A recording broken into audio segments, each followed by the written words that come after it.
Beauty, as defined by Merriam-Webster's dictionary, the quality or group of qualities in a person or thing that gives pleasure to the senses of the mind.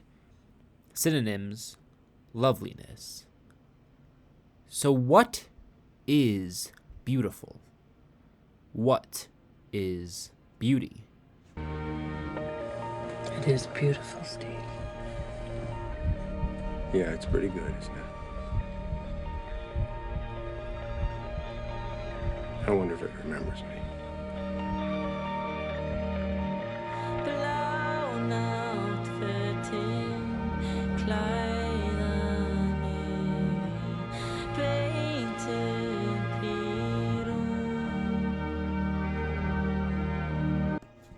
The cultural phenomena and famous director Wes Anderson is often praised for his unique yet visually pleasing aesthetics that he stays true to throughout his ever-growing catalog of movies. But through this dissection, we will see that the things that makes Anderson's aesthetics so very appealing represent his view on how beauty is a fleeting endeavor, that it is simply controlled by time. Wes Anderson's fragile beauty. I have a phobia of wolves.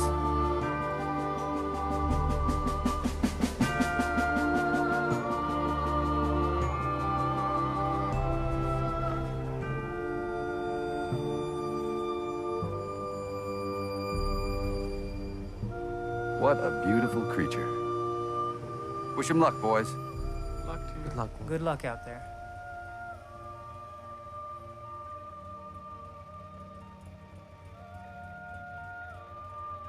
In one of Anderson's most recent installments, Asteroid City 2023, he begins to play with the ideas of humanity and beauty.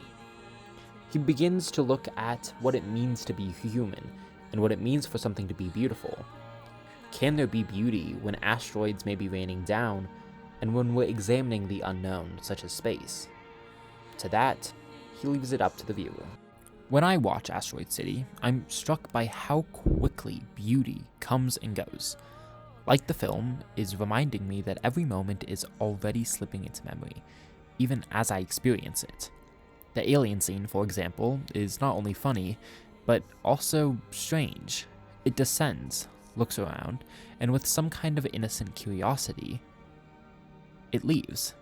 It's over in seconds, but somehow that brief, shimmering moment ends up defining everything that follows in the story, which, at least to me, is reminiscent of Nicholas Mirosov's discussion in Chapter 4 of his text, How to See the World, when he describes the Anthropocene era as something that exceeds the human scale. He means that the world is changing too fast and too strangely for our ways of understanding and seeing. Beauty isn't something solid anymore. It's something that flickers, something time-based. Anderson's pastel desert, the little gas station, the observatory, the half-built highway, feels like it's already fading the moment we look at it.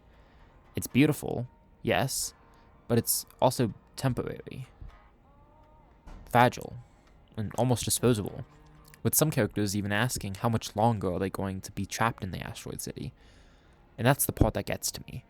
Because in Mirosov's term, the images we cling to in our changing world aren't permanent monuments. They're fleeting signals of what we're desperately trying to understand before it disappears. Watching Asteroid City, I realized that beauty today often arises as a brief interpretation. A weird alien, a symmetrically sunset tiny town in the middle of the desert, or the collapsing of time. And maybe that's the point. Beauty is no longer something we possess. It's something we pass through. Something that passes through us. And now, as I am looking back at Asteroid City once again, its connections to Edmund Burke's writing in his research article on the sublime, or even clearer, I start to see that Asteroid City's beauty is something that overwhelms rather than comforts. Burke writes in Part 2, Section 1, that the passion caused by the great and subliminal in nature is astonishment, a feeling so intense it momentarily suspends our ability to think. And that's exactly what happens in Asteroid City. Even the pretty pastel town feels subliminal in Burke's sense, perfect, geometric, uncanny, and yet already fading the moment we see it.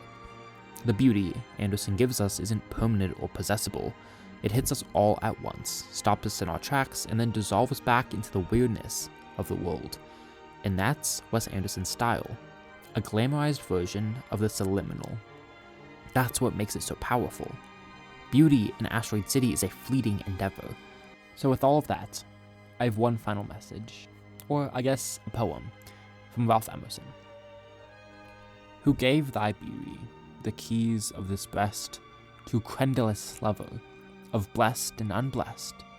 Say, when in lapsed ages, thee knew I of old, or what was the service for which I was sold? When first my lips saw thee, I found me thy thrall, by magical drawings, sweet tyrant of all. I drank at thy fountain, false waters of thirst, thou imminent strangers, thou lastest and first. Thy dangerous glances make women of men. Newborn, we were melting, back into nature again. And cut.